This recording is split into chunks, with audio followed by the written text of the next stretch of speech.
Hello, this is Lydia, the lifestyle coach, and happy Halloween! So, we are ending eating disorders using nothing but your brain, and today marks the beginning of the holiday season. And so, candy and treat and party and cake and pumpkin spice latte season is upon us. And this is the time where all the fall treats start coming in. And this should be a time of wonderful celebration and getting together with family and making memories and having a really wonderful time and eating delicious food. And for those of us who have disordered eating and are struggling with that, it can be a really hard and a really stressful time. And so I am coming to you today with a live feed about the ghost of Halloween candy and really how to navigate the holidays and really what happens when this all gets started. So hello guys, for those of you just tuning in, this is Lydia, the lifestyle coach, ending eating disorders. I don't usually look this way for those of you listening to the audio. I've got horns today and dressing up for Halloween and festive times. So this is really the mark of this last quarter, right? So how the year works is that we start out with all this resolve in January, and this is going to be the year that we end our eating disorder, and this is going to be the year where we're going to stick to our diet, and we're going to get the weight off, and we're going to keep it off. And then things start getting wobbly around the first few months. We start, falling off our healthy plans. We're not doing the gym stuff, and then it glides into summer, and then we're traveling and we're eating out more, and we're doing all of these, family activities. And then September comes, like the fall, and we're saying we're going to get back to our healthy stuff. We've got the kids back in school. We're back to a routine. The summer is over. And so we're really going to, have a fresh start. The year is not over. We can really fix this. And we usually get that resolve in the first, few months, maybe few weeks being back. And then the holidays hit. And this is a time where all of the candy starts coming out and all the treats, and we start making social plans and parties, and we're having to navigate all of that. And this is usually the time where we go one of two ways. Either one, we say, all right, well, we've got to keep this momentum going. We said that we were going to fix this problem. We were going to get the weight off. We were going to fix our eating disorder. We were going to change our relationship with food. And let's just keep on going through the holidays, and we can really stick to it. Or we say, you know what? I failed again. Here's another year. I'm just going to go ahead and relax and eat the things. And then when January comes, we're going to have a fresh start. And either way, it feeds into the same pattern that has kept us stuck for so long. So hi guys, for those of you just tuning in, so fun to see you here. Feel free to say hello and comment and all that good stuff. And so amazing to see you guys on. So when Halloween comes and the candy comes out and the social engagements start, we start planning, right? We've had this pattern where we've made this new resolve with the fall, and maybe some of the summer weight has come off, and now we're just really at this hinge point. And the pressure really is on, right? We've got the pumpkin spice lattes coming out. We start thinking, with pumpkin everything, like, okay, well, maybe I want this, maybe I don't want this, is this going to be worth it? And we start really putting that pressure on ourselves of, are we going to stick to the plan, or are we going to join the rest of the world and enjoying this time of year? And we start negotiating with ourselves. We start saying, okay, well, maybe I could just have one of those, and everyone else is having treats. And okay, well, I can just have a bite of this and I'll be okay. And I should be able to enjoy this time like everyone else. And we start thinking, okay, well, what is really worth it? What is not worth it? How am I going to revise my plan? Am I going to buckle down and stick with the same thing? Am I going to try to, have some sort of moderation through the holidays? And we start negotiating with ourselves, right? So we're always in this constant flux of, we wake up in the morning and we've got this thing coming up like a holiday or a party, and we're in this constant, I should, I shouldn't, I should, I shouldn't. And that back and forth really creates a lot of anxiety. So we're not able to be present with the people that we went to the party to see, because we're constantly debating within ourselves of if we should have that treat or if we shouldn't. And we start getting really worried because we've seen the pattern of, you can't just have one, right? It's like maybe we start with a piece of candy, but then now we've had the candy, and then we'll have some more, and then back to the treat table, and then you're at home and now you're eating even more stuff because now you blew it for the day, so you're off your diet. And so we know this about ourselves. We've seen that pattern. And this first test of the holiday season is Halloween, where it's real explicit and all the candy is coming out and everyone else is doing it. And we start guilting ourselves. So we feel guilt that we're letting our kids have all this candy, right? Like we say that we're healthy people. We say that, we're going to stick to whatever we committed to in the fall, and we are seeing sugar as poison. And then we're letting our kids go and get buckets and buckets of this poison as we're thinking of it. And you start debating not just about you, but about the whole family unit. Like, okay, well, maybe I should try to buy my kids candy from them. Maybe we should, donate it to the dentist, or, all those programs that are out there. Maybe I should limit my kids. Oh, maybe it's okay to limit my kids. Maybe it's not okay to limit my kids. And we start feeling all of this guilt around what we're doing around our kids.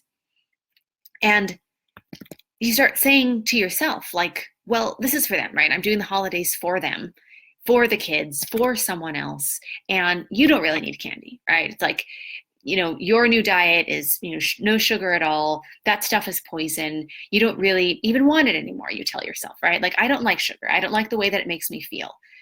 But then there's this part of you that feels like left out. Like everyone else is getting candy, and you're having to refuse treats over and over and over, and you're having to explain to people why you aren't having any candy. Well, everyone else is having candy, and there's this special thing that so-and-so made, and you're having to refuse it. And you do it.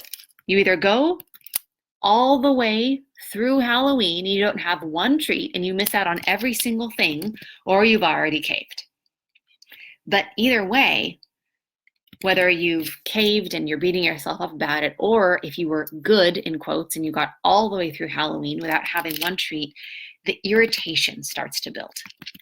And the day after, everyone else has had candy, and you're waking up to the same green smoothie that you've had every day for 4 weeks, and you just feel this building irritation. And you feel this injustice, and that you're being left out, and everyone's having it, and you're not. And then you start feeling like the world is out to get you because you go to work, and Halloween isn't just one day. Now, all right, the momentum has started. Now everyone else is bringing candy and trying to get rid of it, and the treats from the party the night before, and there's a whole bunch of stuff in the snack room, and everyone has a candy dish on their desk, and leftover cupcakes are just appearing in your fridge. And you just keep telling yourself, if I can just get through the holidays, if I can just get through it without feeling too left out, it's worth it, because I've got to stick to my goals. And then, despite being so, in quotes, good, you step on the scale and you're actually up in weight. You've gained 5 pounds, your clothes are feeling tighter, and the kids are being crazy because of all of the extra sugar that they've eaten. And then the kids are in bed one night, and you're just feeling exhausted, and you're feeling irritated. And how does this even make sense, that you're working so hard and you feel so left out, and everyone else seems fine, and you're actually gaining weight, trying to be so good and being left out from everything, and you just need a treat? And you start with something healthy. You start with, okay, well, you know what? Like, nuts are healthy. Oh, okay, well, peanut butter is made out of nuts, so that's not so bad. Maybe I can have it on this thing that's low calorie. Well, maybe I just need to snack on some vegetables. And then you just go back and back and back. And oh, yogurt's healthy. Oh, fruit is healthy. Oh, well, I wouldn't usually be eating fruit because that's really sugar. But, shouldn't I be able to have some sort of healthy sugar? And so you're going back and you're going back, and you're walking back to the kitchen, and you're sitting on the couch, and I should just read, and I should just go to bed. But I really need a treat, and everyone else is having treats, and I don't get treats. And so you get up and you get something else, and it just starts escalating to the point where you wake up to what's just happened, and you realize that you binged. That you just, after trying so hard and being left out from so much, you just, in the quiet privacy of your own home, you weren't even enjoying a party, you just ate thousands of calories of just this here and this there. And then you remember the Halloween candy that has been forgotten for a little while, but you know that it's stashed on the top shelf to keep your kids away from it. And you pull it down and you say, I'll just have one piece. I'll just have one piece, because none of this satisfied the 5 yogurts, and then with granola on it, and then with honey on that. Like, nothing really satisfied me feeling so left out. So I deserve a treat. I can just have one. I can just have one piece of candy. So you get down the bag and you have one piece of candy, and it wasn't really your favorite kind. And so you're going to have something that you really like, because you're going to wake up tomorrow and you're going to get right back to your plan and you're not doing this anymore. And so you have another piece of candy. And then you realize, oh, there's actually something really, really good in here that I really do like. Oh, well, actually, this is more of a, a healthier choice. Like, this candy bar has nuts in it. And you go back and back and the wrappers start stacking up and you just sort of go numb to what's happening. And before you know it, you have eaten the entire bag of that stashed away, forgotten Halloween candy that everyone else got to have an occasion around. Everyone else got to have joy around, and they were trading the candy and they were eating it and they were laughing with each other. And it seems really sad to you that you had the candy in shame by yourself in your own kitchen. And then the next day, you realize that you didn't hide the wrappers well enough. You thought that you stuffed them down in the garbage, but you found that some fell off the table or some fell behind the couch, and your kids start asking about it. Your kids start saying, Mom, why is there a Halloween? Oh, that's right. We have Halloween candy. Hey, Mom, can I have my Halloween candy? And then you feel awful because you've been telling them all of Halloween that you're not eating candy and Mommy's doing this for her health and she's doing it because she can't just have one and you should enjoy yours, but don't eat too much. And then they see that you've been having the candy, and then they start asking why they can't have the candy, and then they start asking where their candy is.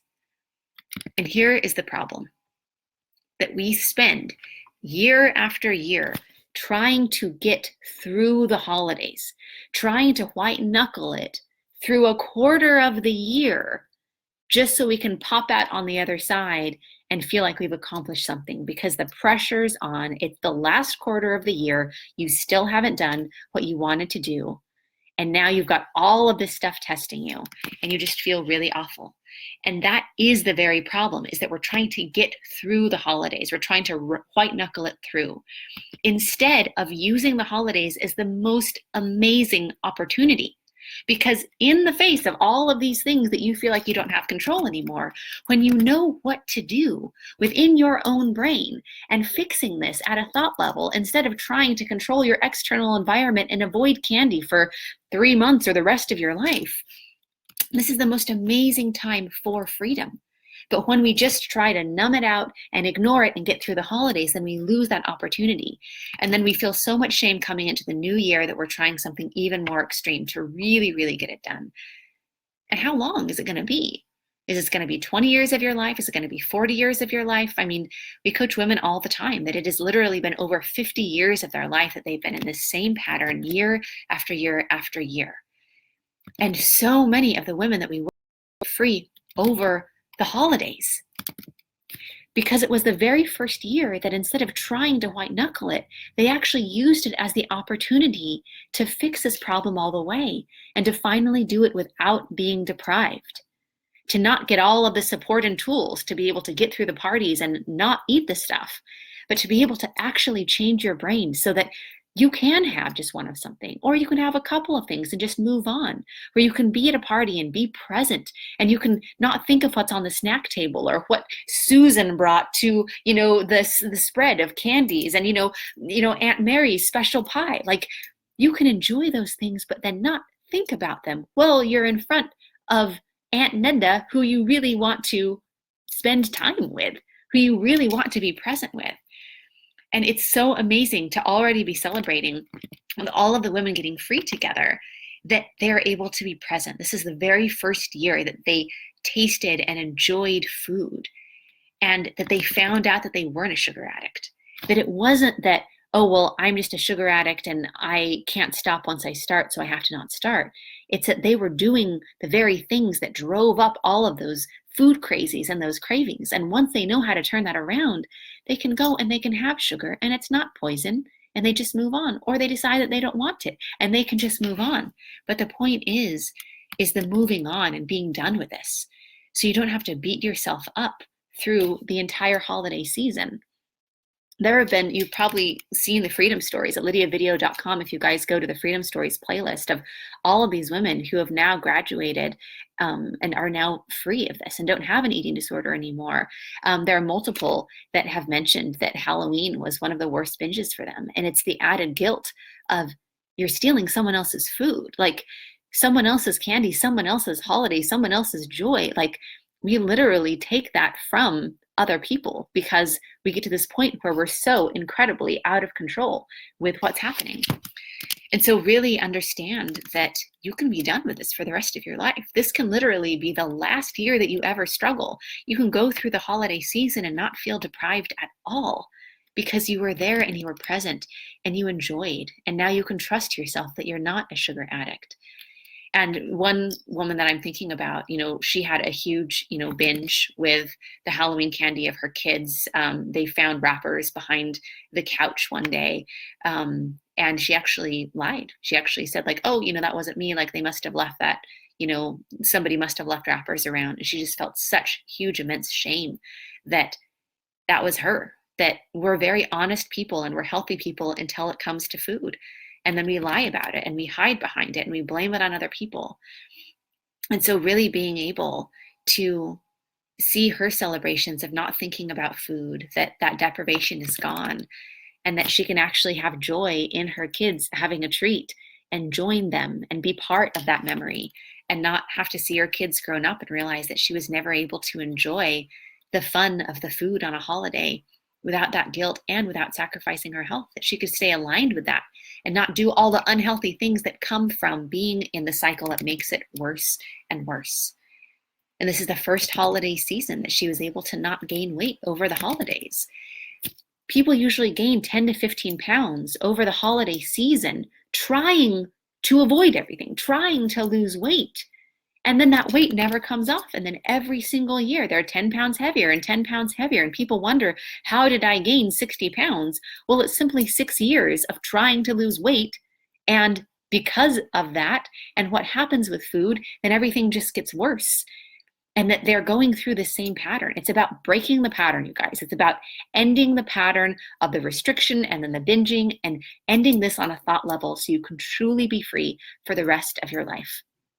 And this is not just the start of the holiday season of Halloween. This can be the start of your absolute freedom. But you've got to know that cycle for you so that you can break it. And you've got to have the help of those who know exactly how this goes so you can know how to connect the dots and be able to really end this on that brain level so that you don't have the desire for eating that Halloween candy in the middle of the night, because you can trust yourself again. You can be done. And if that is something that you are still committed to doing this year, if you are still committed to having this be the last year that you struggle with food crazies, you can go to lifewithlydia.com/apply. Again, that's lifewithlydia.com/apply. And you can sign up for a free breakthrough session where we're going to help you with the fundamental foundation of freedom, which is getting really clear on the cycle that is happening right now, getting really clear on where you want to go, and having the tools in between to be able to fill in that gap. And if we can show you how to be done with this, we will show you how. Or we will get clarity, which is the foundation of freedom, and know where to direct you from there so you can still accomplish your goals this year. It is not too late. We have a woman who is just absolutely incredible, 45 years of an eating disorder, and in literally less than a month, she's completely done. When you do what actually works, it doesn't have to take long. We find that for the majority of women, it's less than 2 months, no matter how long they've been struggling with this, that they can be completely done with their eating disorders. You've got to have the right things in place, and you've got to stop doing the things that don't work. And that's really why that breakthrough session is such an important foundation for that. So we can get that clarity with you one-on-one. So again, you can pop over to lifewithlydia.com/apply. Again, that's lifewithlydia.com/apply, and you can sign up for a free breakthrough session. It's completely confidential, and we will walk you through exactly the clarity and the foundation of freedom to be done with this all the way, you guys. So again, this is Lydia, the lifestyle coach, ending eating disorders, signing off. Mwah. Happy Halloween, you guys. Bye. Hello, hello. Bye.